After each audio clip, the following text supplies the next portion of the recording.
Assalamualaikum warahmatullahi wabarakatuh. Alhamdulillahi wa kafa, wassalatu wassalamu ala Muhammadin nabiyil mustafa wa ala alihi wa sahbihi wa manittaba'al huda amma ba'd. Pemirsa TV-mu dimanapun Anda berada, pada kolak edisi yang sebelumnya kita bahas tentang kecenderungan sebagian masyarakat yang memilih untuk tidak berkeluarga. Mereka memilih untuk menjomblo dengan berbagai pertimbangan. Nah, sejalan dengan berbagai kecenderungan itu, sekarang juga muncul kecenderungan yang terkait dengan kecenderungan yang pertama yang kita bahas pada kolak edisi terdahulu, yaitu kecenderungan sebagian masyarakat yang mereka tidak mau memiliki anak. Nah, terhadap kecenderungan ini itu ada beberapa fenomena. Yang pertama adalah fenomena di mana mereka ini berkeluarga, bahkan mungkin berkeluarga di usia muda, tetapi tidak mau punya anak. Alasannya ya hampir sama dengan yang tidak mau berkeluarga itu. Alasannya karena tidak mau repot, alasannya karir, alasannya tanggung jawab yang sangat berat, dan berbagai argumen-argumen yang mereka kembangkan.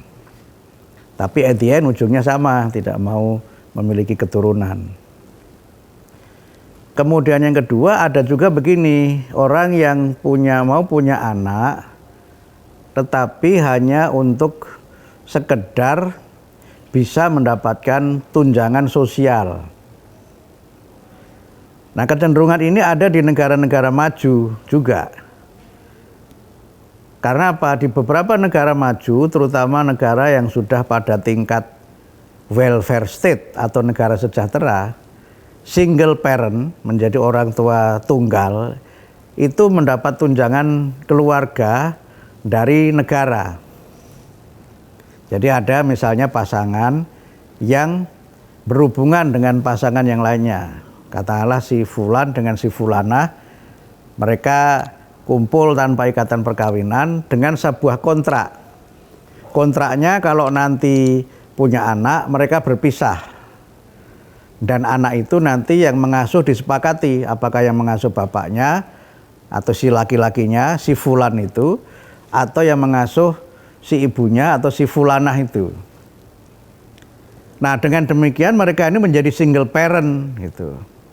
Nah, karena menjadi single parent, maka mereka bisa mengajukan kepada pemerintah di negaranya untuk mendapatkan social security atau tunjangan sosial.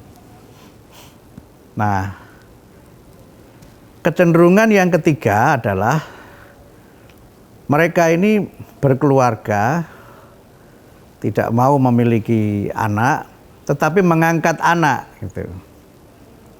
Mengangkat anak itu bisa dengan cara dia adopsi. Ya, nanti dia asuh anak itu, kalau dia merasa masih mau mengasuh dia asuh, kalau enggak dia serahkan ke panti asuhan, atau kalau dia tahu keluarganya ya dikembalikan kepada keluarganya. Nah, kecenderungan ini memang menjadi sebuah realitas dalam masyarakat masa kini. Dan ini cukup berkembang. Beberapa waktu yang lalu sempat ramai di media sosial seorang YouTuber muda. Kalau saya lihat dia juga berjilbab ya, berarti seorang muslimah gitu. Ya, tinggal di Jerman. Pasangan ini relatif muda secara usia, tapi dia mendeklarasikan untuk tidak ingin punya keturunan. Dan itu sempat menjadi perdebatan di ruang publik. Karena ini sesuatu yang tidak lazim, terutama dalam konteks masyarakat di negara kita, di Indonesia ini. Nah, mengapa ini terjadi?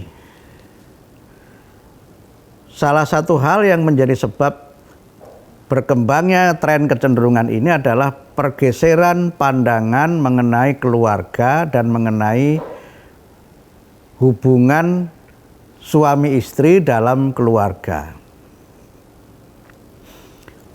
pada masa awal, dan ini yang juga menjadi bagian dari ajaran agama kita, orang berkeluarga itu kan salah satunya supaya memiliki keturunan. Bahkan dengan itu kemudian dijelaskan di antara kebahagiaan dan kebanggaan keluarga itu adalah kalau sebuah keluarga itu memiliki anak dalam jumlah yang banyak. Sehingga di dalam hadis yang berkaitan dengan perkawinan atau pernikahan itu kan disebutkan tanakahul wadudul walud gitu. Nikahilah perempuan yang dia itu pandai bercinta dan punya anak banyak gitu. Kemudian di dalam kelanjutan hadisnya disebutkan fa inni mukatsirum bikum yaumal qiyamah, karena sesungguhnya saya itu akan sangat bangga dengan jumlah umatku yang nanti sangat banyak pada hari kiamat itu. Nah, atas dasar hadis ini maka memang bisa dijelaskan bahwa di antara tujuan pernikahan itu adalah untuk reproduksi dan regenerasi. Sehingga kalau kita membaca kisah Nabi Zakaria misalnya, ketika beliau berkeluarga sudah tua bertahun-tahun belum punya keturunan, kan beliau berdoa memohon kepada Allah, saya ini sudah tua, rambutnya sudah memutih, mungkin nggak rambut saya ini sudah mulai memutih gitu.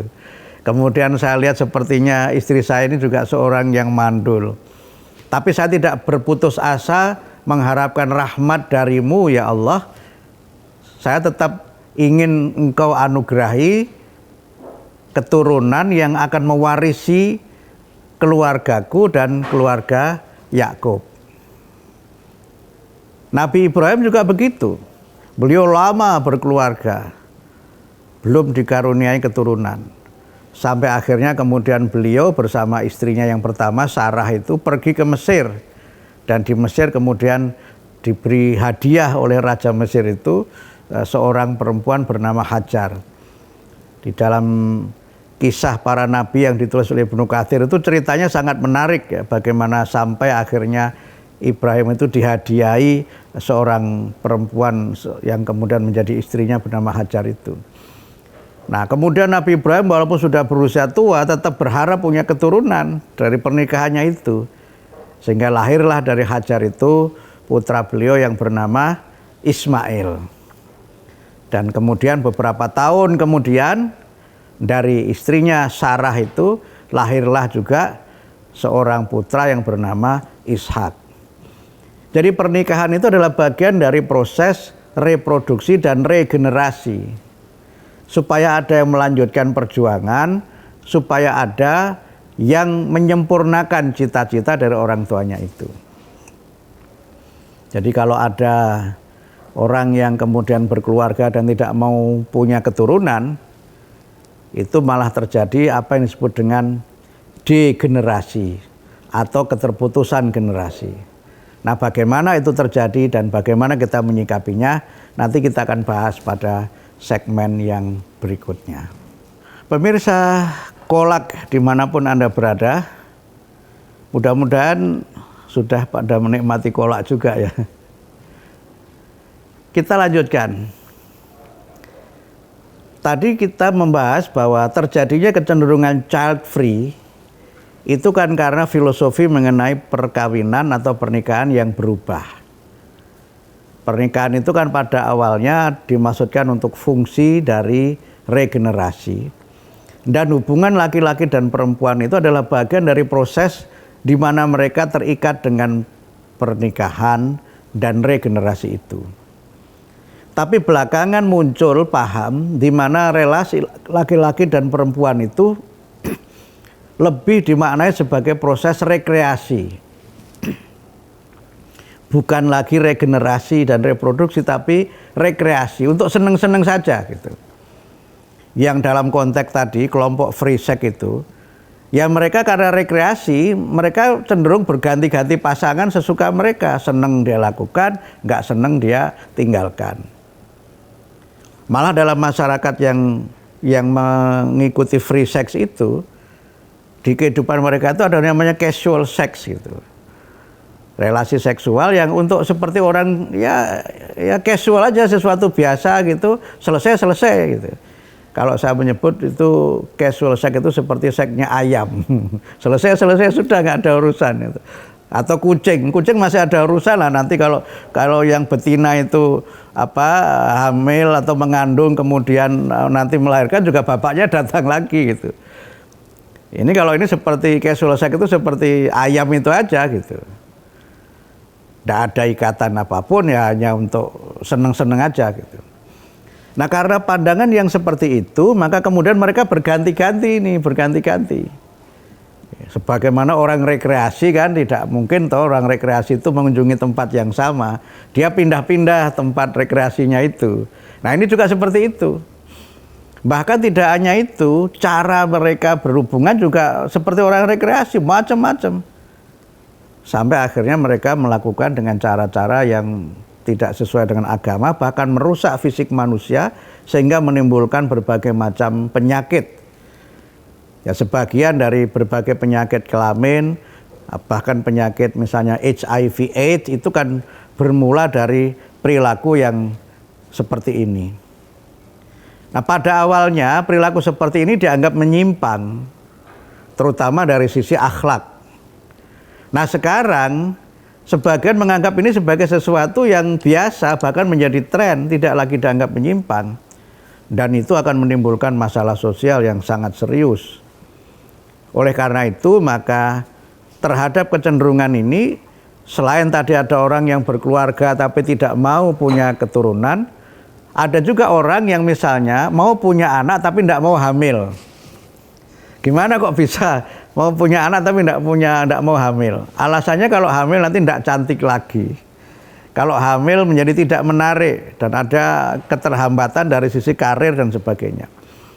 Ini yang menimbulkan gejala persewaan rahim. Sekarang juga muncul itu persewaan rahim itu, di mana orang itu melalui proses bayi tabung itu, kemudian janinnya itu dititipkan kepada perempuan yang lain.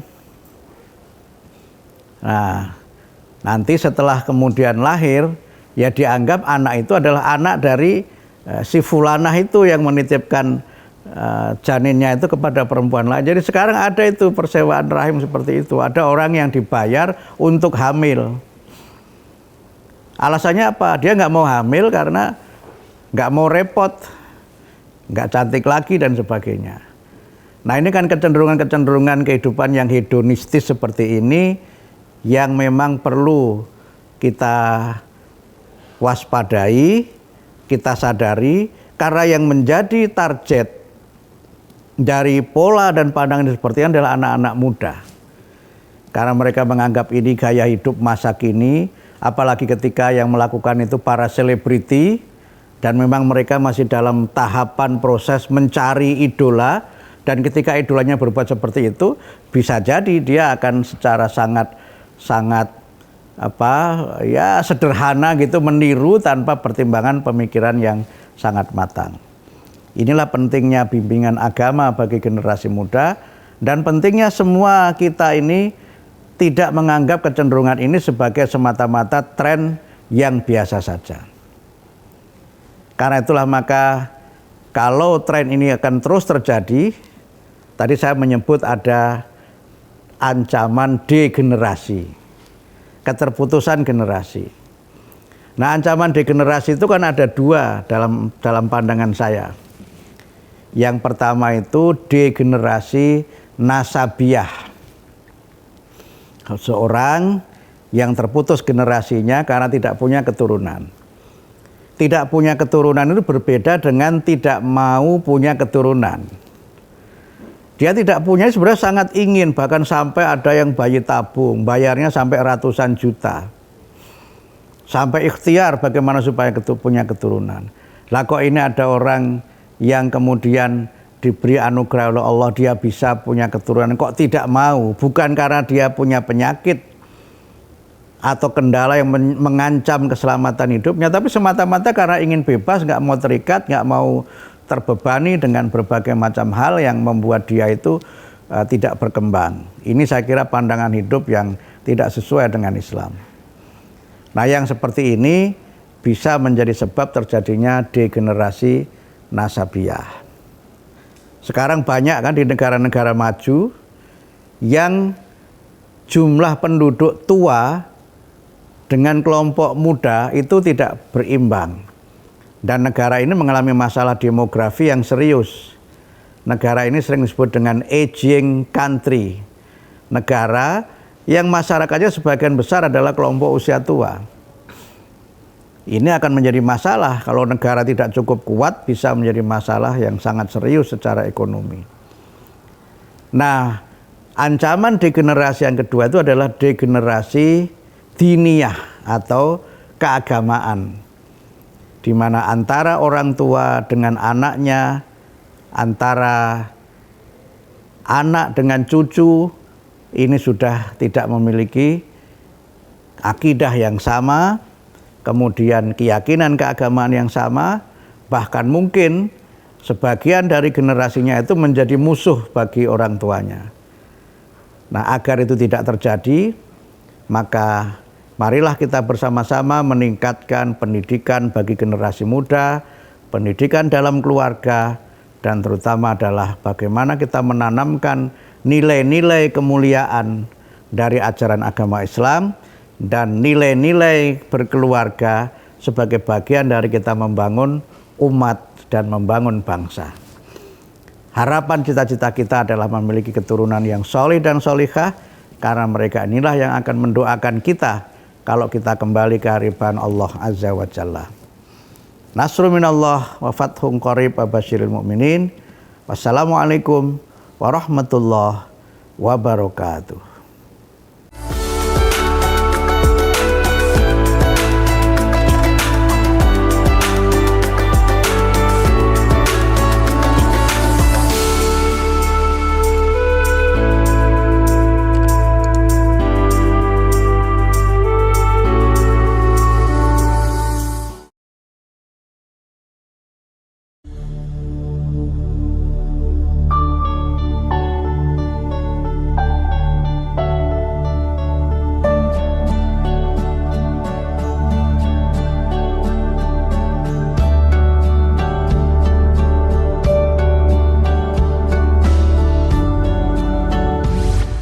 Assalamualaikum warahmatullahi wabarakatuh.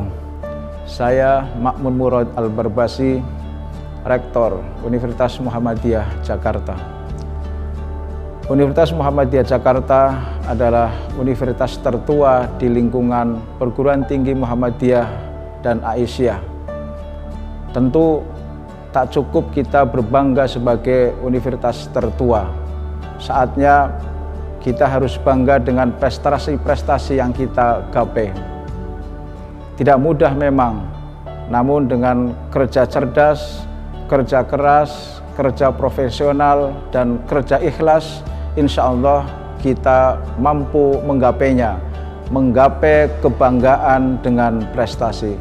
Terima kasih. Assalamualaikum warahmatullahi wabarakatuh.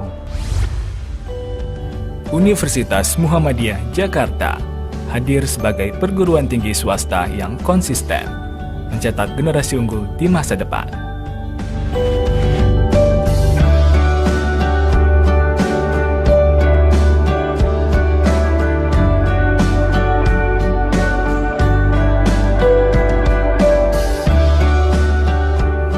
Didirikan sejak tahun 1955, Universitas Muhammadiyah Jakarta kini memiliki 10 fakultas dan 52 program studi.